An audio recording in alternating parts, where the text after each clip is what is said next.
You see what I'm saying? Like, and I think the challenge is, and this is where, I had this conversation with somebody when I was at my former company. I said, technology cannot change culture. It only makes you more of who you already are. Yeah. So if you are, a benevolent, wants this amazing culture and talent, and you want the best of the best, and you want to attract and retain, technology will help you be more of that. If you are a, churn and burn, get them in, get them out, it's only designed for the ones that are supposed to prosper. You're going to be more of that. It's not going to make you better. It's going to make you more of you, right? Yeah. I mean, it's true. I mean, and the only thing I would say to that is that, like, one, convenience goes into a lot of things, right? Someone will do, right? Like, for instance, if you give someone a little bit unethical solution that is very, very convenient, someone who is ethical is more likely to do that unethical thing because it's convenient, right? We've seen that in places. And so similarly, if you make certain things easier on a sense of doing what's better, you can see a slight shift towards doing better because it's easier, right? For instance, a way that a lot of people feel in their company is they want to raise, right? Big problem. People want raises. They want more money, right? And so what usually happens is you say, "Hey, I want to raise," to your boss, and then they go, "Yeah, let me think about that." And then 3-4 months later, you haven't heard back from them. You go, "This person doesn't care about me. This company sucks," right? And maybe he doesn't. Maybe he doesn't care about you. Maybe the company does suck.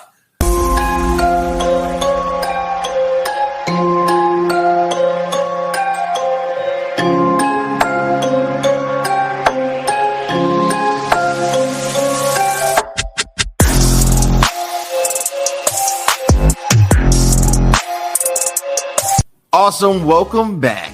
And I do mean welcome back to another episode of It Is What It Is podcast. Look, your boy has been feeling himself. I hooped yesterday and I realized I got to lose some weight. So I'm back on it. I'm back on the grind. That's why I got the chest show up. And I'm back on the grind because all this muscle not helping. I need to slim up. But look, I have an amazing content, amazing leader, owns his own company, tech guru, human capital management. We're going to go there today and really talk about from technology to talent to retention to truth of organizational structure with the one and only Austin Kerr. But before you do that, if you want to keep seeing amazing content, amazing thought leaders, pieces, all the great stuff, you know what you got to do. Subscribe to the YouTube page, YouTube at CV_K. Hit the boy up on Instagram, CVNK33, and on the other business page, CVNK_global, and on the new podcast business page, It Is What It Is _show. It goes down where all podcasts seen, heard, and felt. Also, you know what you got to do? You want to get the best supplements I got with me right now, the pre-workout superpower. You want your vegan protein transform or whatever. All of it is there. www.cvmkglobal.store. If you don't know, it's an ongoing theme. And on TikTok at CVMKGlobe, Cody's Life _1, Cody's _life one. I'm sorry, on Twitter because they won't let me fit all the characters.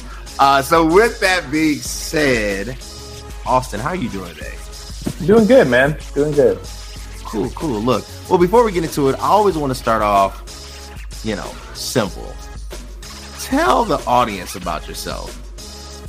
So basically, I have about 15 years of HR and leadership experience on my belt. Over the past 2 years, I decided to start building a platform to make work better for everyone.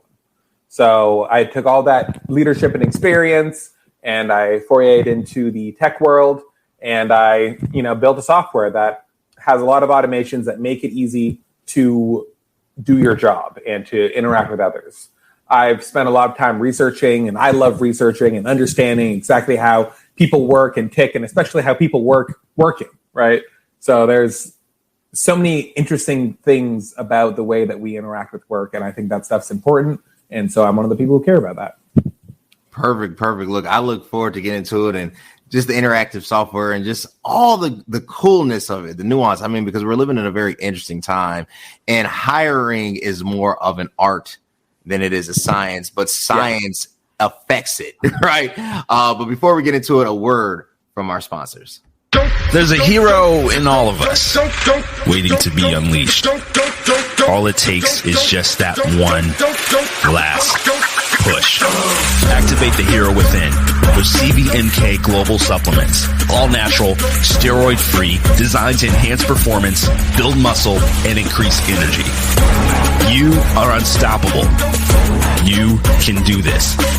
Become your own hero at www.cvmkglobal.store.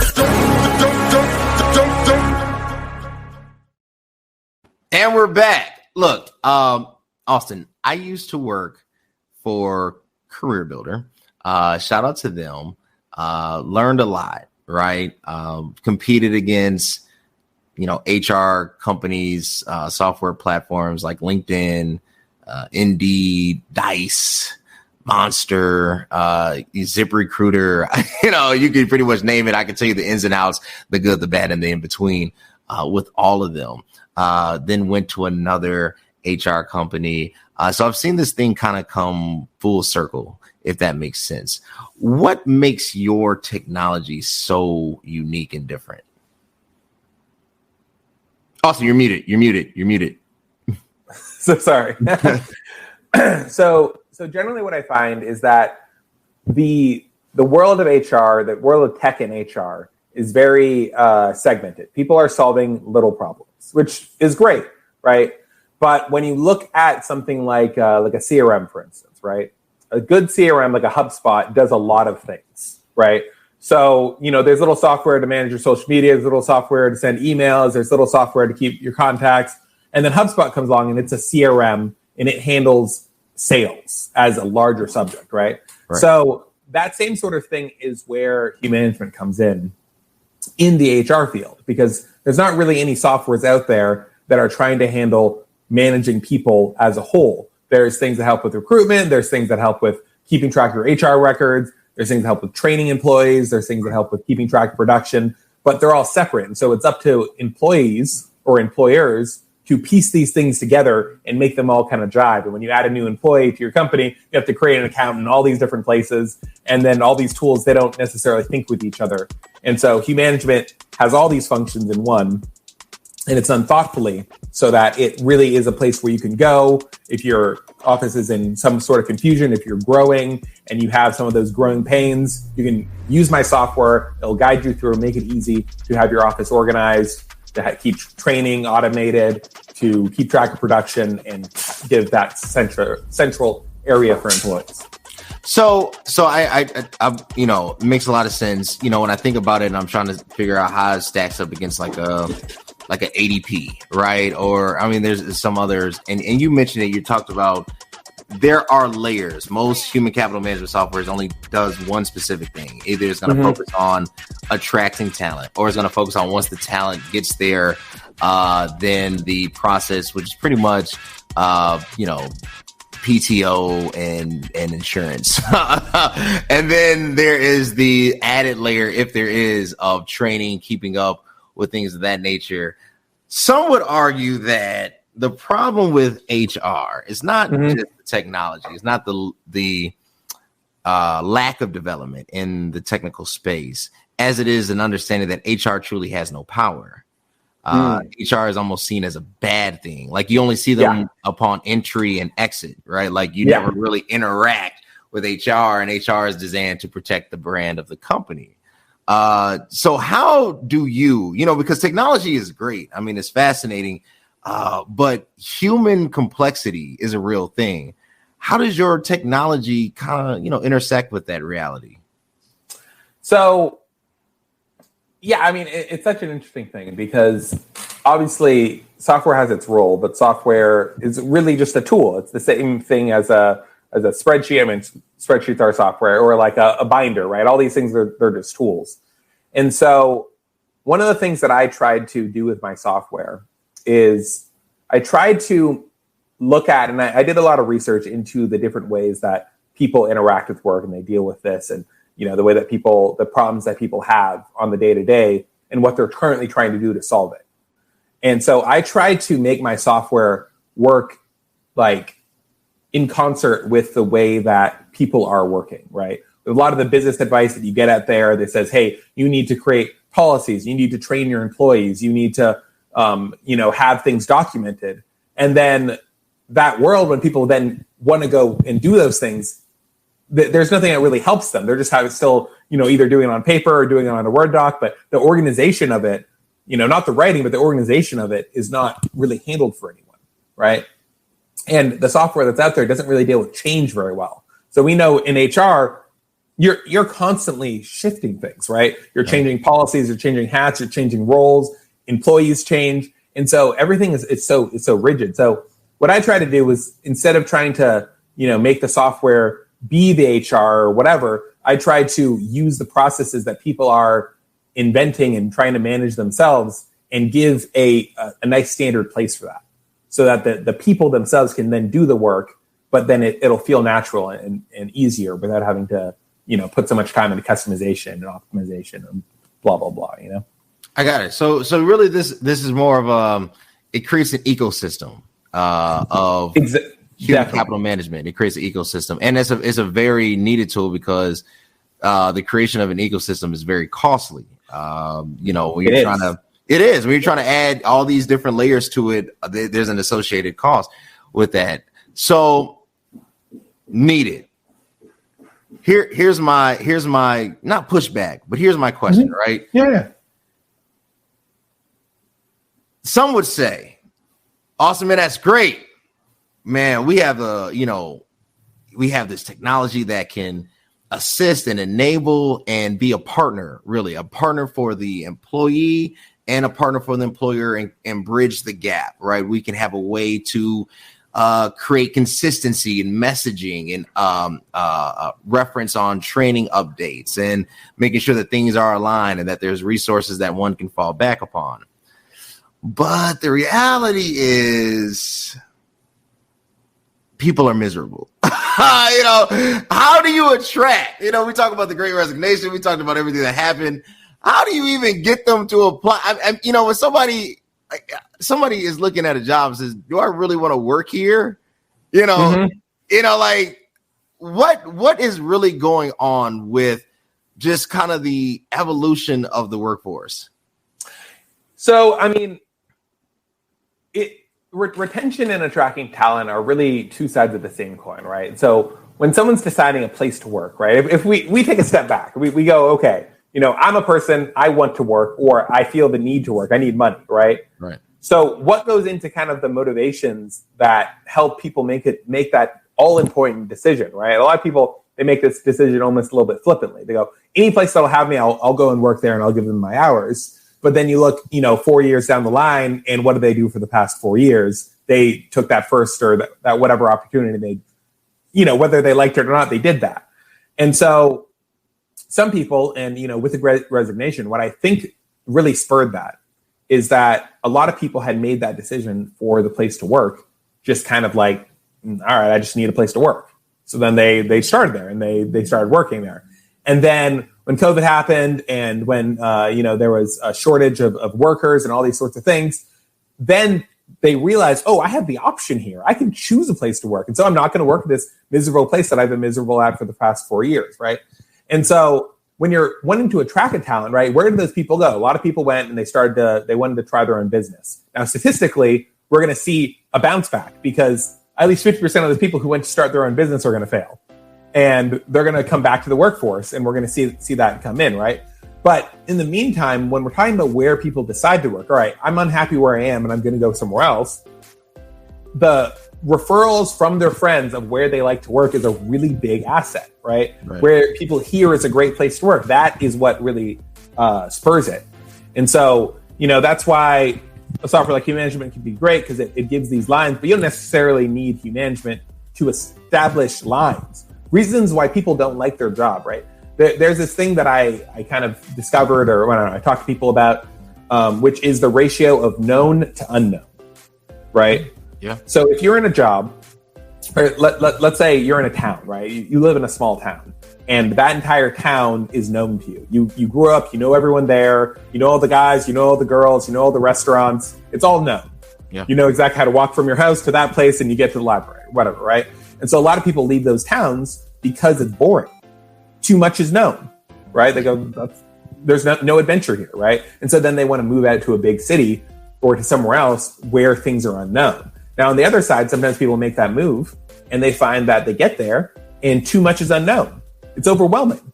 They don't know where anyone is. They don't have any friends. They don't have a nice place to live. They don't know where to work, and it's too much unknown. And then they'll retreat back or they'll be unhappy. And that's where a lot of unhappiness comes from. So those same principles work in your work, right? If someone comes into your office and they go, okay, cool. First day, I'm here. What am I going to do? And you say, I don't know. There's a problem over here. Just go and try and figure it out. You just thrown to them a whole pile of unknown. That employee is going to be miserable because it's too much unknown, right? Now, similarly, someone can go work at a Walmart. In a Walmart, you start there and you get handed a big giant manual and you say, great, you're going to check out people. It's going to be the same time every way. Every person will be the same way, and it's boring. And that person will go, well, that's miserable. And they're going to want to leave their job. And so when you want to create a really good workplace, you want to balance known and unknown. You want to give people the foundation when they first walk in to say, we're stable. If you want to raise, this is how you do it. If you, this is how you track production. And so you can say, hey, my production is higher than last year. And so I want more money. And you want to give that process. You want to say, these are the sick days. These are, this is formulated. This stuff is known. Right. This is your job. This is how to do it. Right. But then you have to take that fact that you've provided that known and you want to challenge them. Now you can say, hey, now here are some of these problems. After their first month, you can say, here's some problems. Here's some areas that are not yet developed. Here's some challenges. And that employee who's going to have that right balance of known and unknown is going to be happy. And they're going to tell their friends, hey, I love this place. I feel challenged, but I also feel supported. And so that's what I think is really the interplay of what people need to do to attract talent. So you talk about this balance between known and unknown, and unknown. I don't know. I'm speaking like 1,000 times faster than what I normally do. I think it was my pre-workout this morning, man. Hey, get this Warrior Thursday superpower. So that's cool. Here's where it gets foggy. Yeah. Right? What's the but? So you get this, and yes, you can create corrective measures. You create the data points, and what you're referring to and referencing is you actually have a statistical understanding and an actual input, an actual data that can clarify and support your desire to do X, Y, and Z. That's get a promotion. That's move horizontally, vertically, unilaterally. However, within the organization, you have the data to support that. Is that also falling under the assumption that the organization values data? I mean, I think most people value data, but I think data is confusing. Okay. So there's most people, if you talk to most business owners and you tell them about, in a company who has, with my target market, like between 15 and 100 employees, right? You talk to them and you say, hey, how important is it that you have documented policies that tell everyone what the rules are and how to do stuff? They're going to say, yes, that's important. But a lot of those people aren't doing it because it's confusing, because it's intimidating. Hey, how important is it to have data that backs up your decisions or makes it easier to make decisions? Oh, yeah, that's important. Okay, but are you doing it? Well, no, that's confusing. So I don't think it's necessarily a problem of that a place doesn't think these things are important or even doesn't have any value for employees. I mean, they obviously know they need them, otherwise they wouldn't have hired them. But the challenges that come with wearing that crown are significant. And there's not a lot of support for it. There's gurus who tell you, hey, you should do X, Y, and Z and blah. But then you hear it and you're like, well, that's 3 months of work and I'm already 2 months behind. So how are we gonna do that? Right. And I think that's more of the problem that makes people feel like the company doesn't care about them, is because it doesn't have time to care, not because it wouldn't if given the choice. So you said something. So they don't have time to care. Yeah. I want to dig on that. They don't have time to care. So digital transformation. So when you're presenting a solution, you say, hey, look, I have my technology platform, I have my solution. Does it create the time to care? Or would you from a more objective standpoint say, you also have to have a culture that desires caring? Yeah. Okay. So two things. So one, what I do is I make caring take less time. Okay. That's what I do. My software makes caring take less time. So instead of having to instead of trying to free up their day because their day is going to be busy with people coming. Like, for instance, right, a very familiar example, any business owner is probably going to go, yeah, or any HR manager is going to go, yeah, that's happened, is where they're trying to structure some sort of, outing or some sort of better system for improving employee relations. And then on that day that they start, they're going to be interrupted like 30 to 40 times, depending on the size of the company, by people who have immediate problems that need solving, right? So there's the desire, but then the time it takes to make those systems better, it gets interrupted, right? And so, like, for instance, in my software, you can create you can take all of your courses, right? If you're building courses, whatever, and each of those little modules, each of those articles becomes its own FAQ that employees can ask. So when they have a question, they can ask the system instead of having to ask you. And so that then is what I'm talking about, where it starts to kind of create time because you didn't have to put more time to build that FAQ. It's just the courses you already made are now an FAQ, and now you can record who's read it. And, if someone broke a rule, you can say, oh, yeah, well, here it is. Here's the data. I don't need to do any work to do that. And so that is where it kind of like creates the time. Now, you are also right. If there's no culture, if the people just don't care, then, yeah, they just don't care. There's nothing you're going to do is going to solve that. So that's what I want to, I'm not trying to be negative Nancy today. I'm really not, but I'm all one. I'm not even going to lie. I have this feeling, I don't know if it's the traffic in Chicago. I don't know what's going on. I dropped my wife off to work this morning. I said, this traffic is ridiculous. But, I think, okay, so it's cool. So you get this, right? And it's like, man, we're going to implement the solution. We hit the ground running. We do the open API. We do whatever. Our IT team meets with your developers. Thing works. Saves us money. Saves us time, right? We've slashed, 10% on, doc loading and getting, important things uploaded and insurances and all that stuff. And then you sit there and it's like, okay, now we're efficient, but we're more efficient at who we are. Mm-hmm. You see what I'm saying? Like, and I think the challenge is, and this is where, I had this conversation with somebody when I was at my former company. I said, technology cannot change culture. It only makes you more of who you already are. Yeah. So if you are, a benevolent, wants this amazing culture and talent, and you want the best of the best, and you want to attract and retain. Anchor is the easiest way to make a podcast. It gives you everything you need in one place for free, which you can use right from your phone or computer. Creation tools allow you to record and edit your podcast so it sounds great. They'll even distribute your podcast for you so it can be heard everywhere: Spotify, Apple Podcasts, Google Podcasts, and many more. You can easily make money from your podcast with no minimum listenership.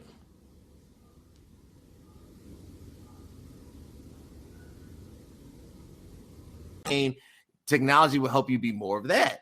If you are a, churn and burn, get them in, get them out, it's only designed for the ones that are supposed to prosper. You're going to be more of that. It's not going to make you better. It's going to make you more of you, right?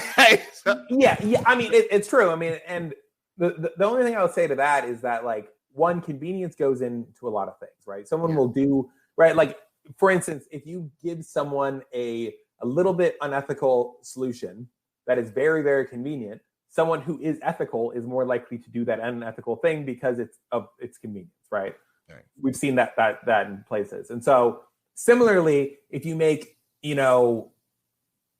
certain things easier on a sense of doing what's better, you can see a slight shift towards doing better because it's easier, right? For instance, a way that a lot of people feel in their company is they want to raise, right? Big problem. People want raises. They want more money, right? Yeah. And so what usually happens is you say, hey, I want to raise to your boss. And then they go, yeah, let me think about that. And then 4 months later, you haven't heard back from them. You go, this person doesn't care about me. This company sucks, right? And maybe he doesn't. Maybe he doesn't care about you. Maybe the company does suck. But by using my software, right? Because one of the things too on it is that it's plug and play. You don't have to customize anything. You just say, hey, I want to, I'm going to do some stats. I'm going to keep track of whatever. You go, great. I'm going to keep track of gross income, and then I can put in the number, or I can sync it or whatever, but you don't have to like put any time or effort into that.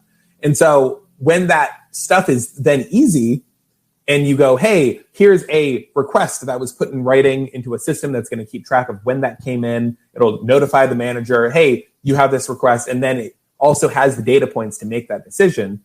You're going to get that decision faster. Whether it's positive or negative, you're going to get it. And that manager will be able to say, oh, well, that guy actually is contributing a lot. I guess I got to keep him. Let me give him some more money. Even if he wasn't benevolent, that process could be better. And it's the process sometimes that is what's really weighing things down. Now, on the other side, when we're talking about employers who just suck, right? Right. I wouldn't say that any employer sucks. I wouldn't say that any staff or potential hire sucks. I would never say that. Right. Because we have a bunch of individual situations. And a lot of people, and what my software tries to help people with, honestly, is simplifying things. But sometimes you can simplify things too much. There's no such thing as a good hire or a bad hire.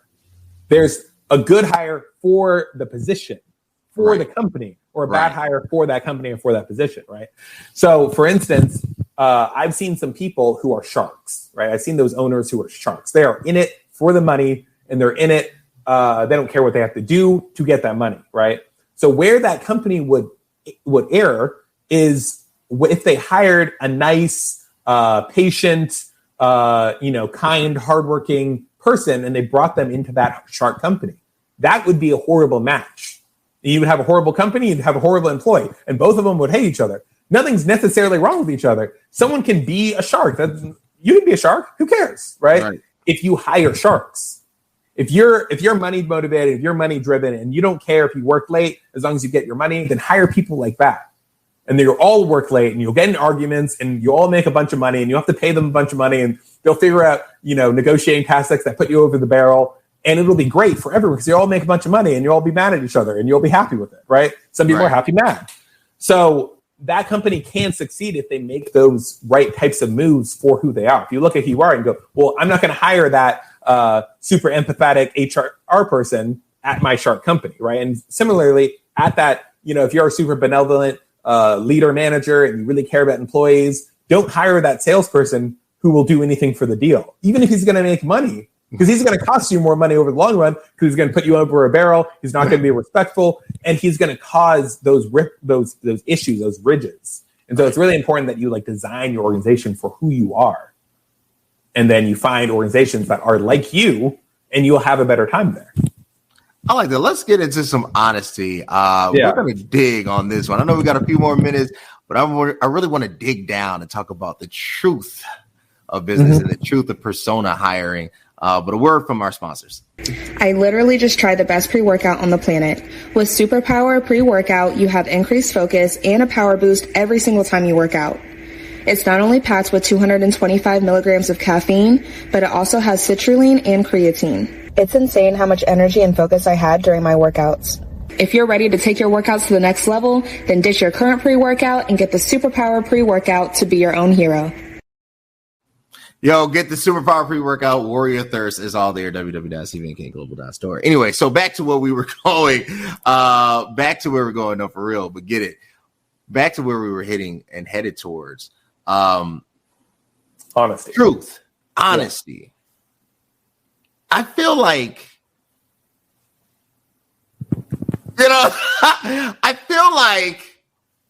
we like lying. And what I mean by that, I don't believe in being rude, nasty toward anyone. Anybody ask me anything, though, be who you are. I love everybody, man, but that doesn't mean that people won't agree or disagree. That doesn't mean that there won't be contention, but contention doesn't have to be ugly. It doesn't have to be base. But I feel like particularly post pandemic, it's been more about the optics than the truth. I mean, it's always been about the optics more than the truth. Okay. All right. So we're on the same page here. We're on one accord, right? And instead of saying this is a shark company, we want sharks. You can be I don't even know all the sharks, not synonyms, and species.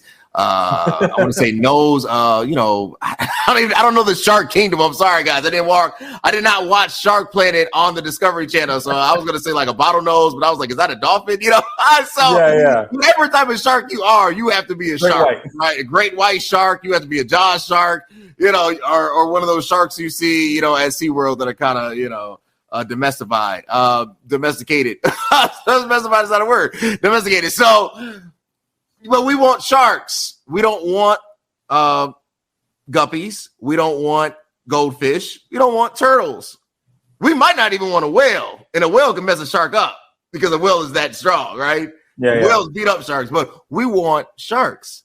Why can't you're saying all businesses? No, not all businesses. I just think that businesses should be honest about the persona and the individual you're really trying to track. You want somebody, yes, to hit their KPIs. Mm-hmm. That's how you stay afloat. That's how you stay in business. But there's ways you go about obtaining KPIs. You could obtain a KPI in the same amount of time with a dolphin attitude. Let's just say that. A dolphin. You're a dolphin, which is a smaller Dorcas, right? That's crazy. I know more about dolphins than I do sharks. But then you can be a shark and hit it, but you ripped the lifeboat in half. You tore up everything in the process. But if you're a shark company, that's okay because we want to tear stuff up, right? Exactly. So why can't companies just go out and say, hey, Austin, love the technology. I dig what you do, bro. But we're a shark and we need technology that mirrors shark people. So I think that where the lie starts, right? When you're talking about a business, right? One of the things that happens, one of the first things that happens, right, is every interview with an employee is a session of two people lying to each other. That's what they're doing. Say that again for those in the audience. Every time you've ever gone in for a job interview, you've gone there to lie. That is your job. You go in and you say, okay, well, who do they want me to be? I'm going to be that person. All right. How do they want me to answer this question? I'm going to answer it that way. Right. And so there's a lot of falsity just in working with other people, unfortunately. And, you know, as you know, from an HR perspective, when you are the interviewer, if you're a good one, it's your job to figure out how that person's lying to you and try to ask questions that are going to be hard for them to lie. Now, if you're a great HR person, you're not going to lie yourself because that's what HR people do too, right? They go, oh, well, you know, how's the culture here? Oh, it's great. It's very production oriented, right? But in reality, they're saying, yeah, if you don't meet your goals, we're going to punch you in the face with words, you know? Right. And so HR lies and the people lie. And when I was at Equity Help, I used to work at an investment company. I was a senior executive there. We had a lot of growth and we had a lot of retention. We had a lot of employees bringing their friends over. And for a period of time, I worked there for 4 years. We had something like less than 20% of the staff was either fired or quit.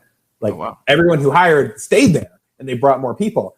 And one of the things that I did there was I didn't lie ever in that hiring interview. I would tell them the truth because I would try to scare them. That would be what I would try to do, right? I would try to scare the employee from not working there. And a lot of times they would work. They wouldn't work there, right? Because if I was going to bring someone to the sales area, I wouldn't want someone to come in, think that it was going to be there. Hey, there's tons of leads. All you need to do is read this script. All you need to do is blah, and you're going to make some money. Because then when it doesn't happen, what are they going to do? They're going to skip, right? They're not going to want to be there. Or if they do stay there, they're going to feel at exchange. They're going to be like, well, this isn't worth as much money, right? True. Because that wasn't the contract we created, right? So in that hiring interview, you were creating a contract. And so what I would do is I would say, hey, look, this is really hard to sell. This might be the hardest thing you've ever sold. This is how much money it is. It's probably not enough, but this is, hey, if you want to challenge yourself, you can do it. Because I wanted people who were going to challenge themselves. I wanted those self-motivated people. And so I would try to scare them. And if they weren't scared, then it meant that they were self-motivated. And that was the first barrier in trying to figure out whether I should hire them. They would still lie to me. But because I was trying to scare them, I would know kind of who they were depending on whether or not they were scared. Right. I would say whoever they were. But if I said, hey, this will be the hardest thing you've ever sold, and they said, yeah, sign me up, then that tells me something earnest about them. And so relating that to your actual questions, I don't mean to skip it, is that it's that basic lying mentality of wanting to put your best foot forward, wanting to acquire, make that hire when you need them, that screws over so many companies. And it's the same reason why some people, I would do a demo with them and say, this is great. Give me a month. And they really mean, you know what? I don't need this sort of stuff because I do everything in paper and that works for me and I don't give a shit. And, they should. That would save me time. That would save them time. And people should be honest. But it's this like weird, I don't know. It's a good question. I don't know why they do it. But employees and employers, they just sit around lying to each other all day, every day. Jeez. Well, they do. And I hate to say that, Austin, you're right. You're a prophet right now. Old Testament Moses right now. And I'm not trying to say, I think organizations have internal pressures to perform. You have pressures from a revenue standpoint, from the lenders, right? They want their ROI. They want their return on investment. Then you have it from the ones who start the company. They want to turn a profit, right? So you have to pay back the ones that you're indebted to. Then you have the cost of operations and salaries, and all these different things can create pressure. And pressure, unfortunately or fortunately, creates performance. But performative action isn't true.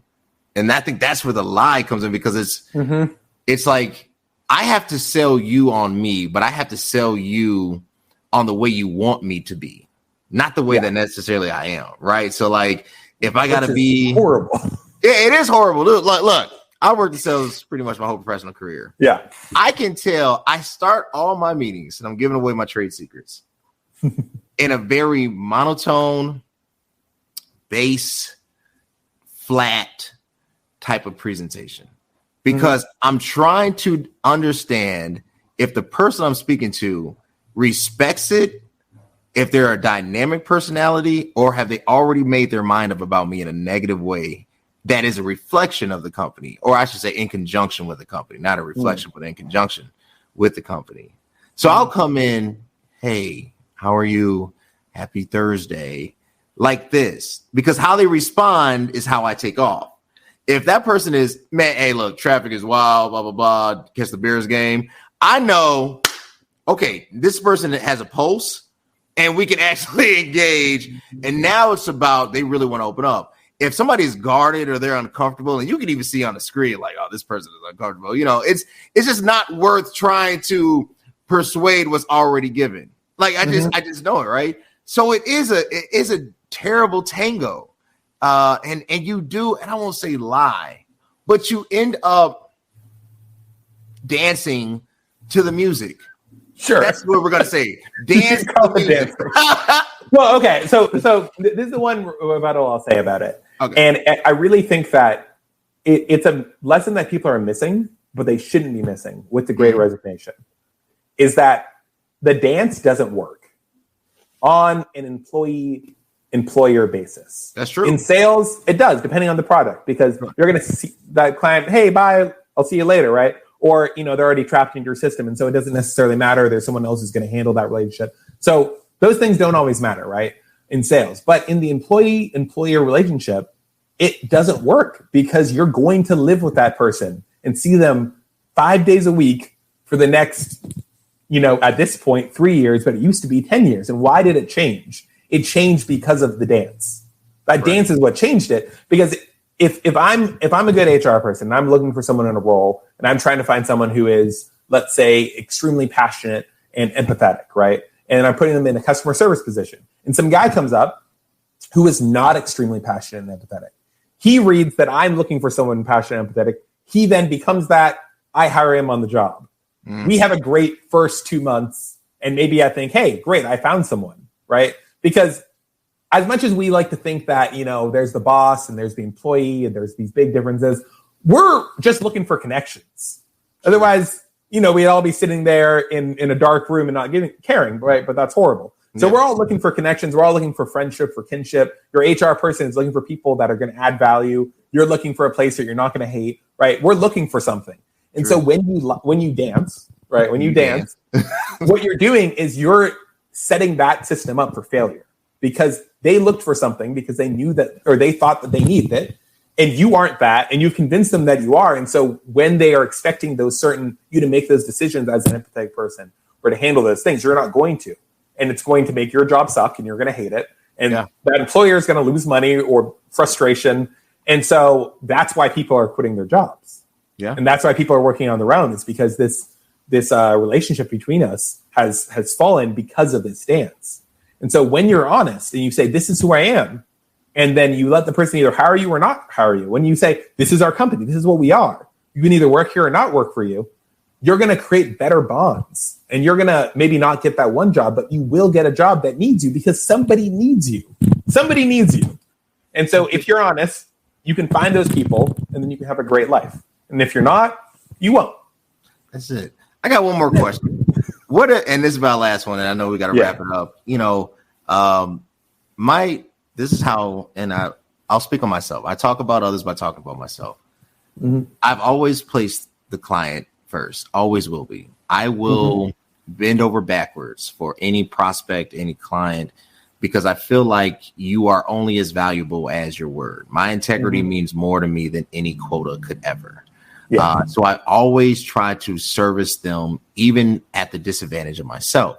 And if I don't feel like it's going to help them, the solution that we offer, I will kindly say it in a way that can be understood, if that makes sense. Yeah. Right. So I've never danced with a customer. I will only try to understand how that customer, if interested, wants to partner. Right. If and only if partner. What happens when the organization's music is so bad that, because human beings, I really think that most, if not all, human beings are generally good people. I think humans make bad decisions because of limited information. Yeah. Right. And I think sometimes the dance happens because bad rhythm is better than no rhythm at all. It's true. It's true. Yeah. I mean, I think that, okay, if we're going to be honest, right? Life's hard. Life's hard, right? Yeah. And we are fed, we're fed to keep up with the Joneses. That's the idea that we get in our heads, or the Kardashians, or Kardashian. How do you actually say the name? I always say the Star Trek one. Anyways, so you're fed to that. You need this life. You need these products. You need these items. Marketing can be really, really good, right? Sorry, I'm renovating my house right now, so there's a few people walking around. You're good. So you're trained to to get these things because marketing is getting better. Marketing is getting better at convincing people they need things. And then that motivates you to try to get that better job that pays better, or to be more money motivated and all these sorts of things.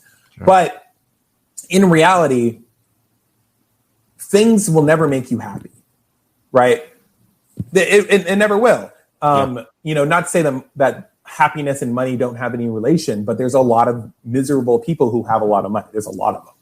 And it's because how you spend your day matters. How you spend your time matters. Spending 2 hours watching your favorite show on a giant TV is never going to make up for an 8-hour horrible day and a 2-hour horrible commute, or whatever your combination is. True. And so when you're trying, people do this dance and they put these things forward because they're trying to achieve something. But what they don't realize, what they don't pay attention to, is the things they're sacrificing for the things they think they want. Those things they've sacrificed are the things that would have made them happy. And you have to really pay attention. You have to really, really, really pay attention, right? Because everyone obviously wants more money. Everyone would love to be paid $1 million, right? Mm-hmm. But we aren't. And we're not because of our decisions, right? A lot of people could be completely amoral and make a lot of money, but people don't because they know that something's more important than scamming people out of every dollar they have. And so they don't do those things. And so for that same reason, you can choose to be more honest and more passionate about your work, about how you make those decisions. And you will be happier because you've chose to be around the right people. Now, some businesses, right, they might not be set up well and they might go under, and that's going to happen. Businesses are always going to fail. New ones will always come. But if you live an honest life and you make your interactions genuine, then you're going to find, you're going to, when you leave one good situation, you'll find another good situation because you were honest about what you needed and therefore you found that. And so that's what I think people need to do in order to, fix maybe more problems than we were trying to discuss today.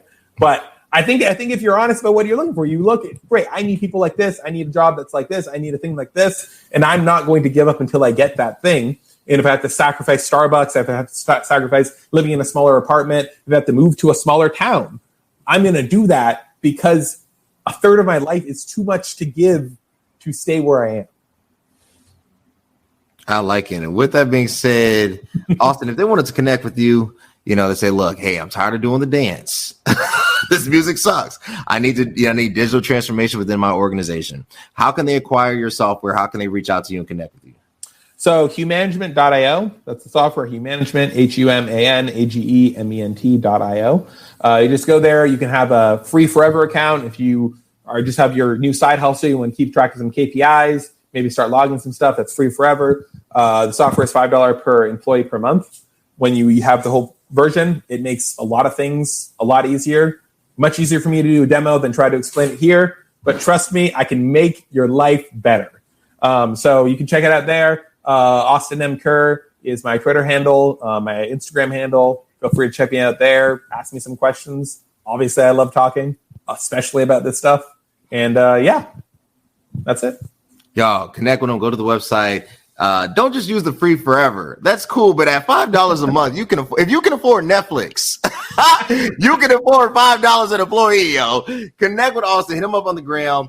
Say, hey, look, I need to demo this. I want my organization to connect and to grow. And we want to be truthful. You know, we want whales. We're going to get whales, and this is going to be SeaWorld. We want sharks. It's going to be on Shark Week. You know what I'm saying? Yeah. But you got to stop doing the dance because there's no rhythm in it. Connect with Austin and connect with your boys, CV space K, Instagram, CVK _ global CVK33, and the podcast page. It is what it is. _ show. I had to think for a minute. www.cvkglobal.store. Everywhere, just connect with your boy, guys. And until next time, thanks. What's up? I'm super pumped. Just got done with another workout. It's your boy, CVMK33. Connect me on Instagram and on the business page at CVMK _ global. You know how I get through it. You know how I get that pump looked. Best pre-workout on the market. www.cvmkglobal.store. If you want to keep seeing amazing content like you just witnessed right now, subscribe on the YouTube page at CVMK. Yes, the new YouTube handle is out. That is CVMK.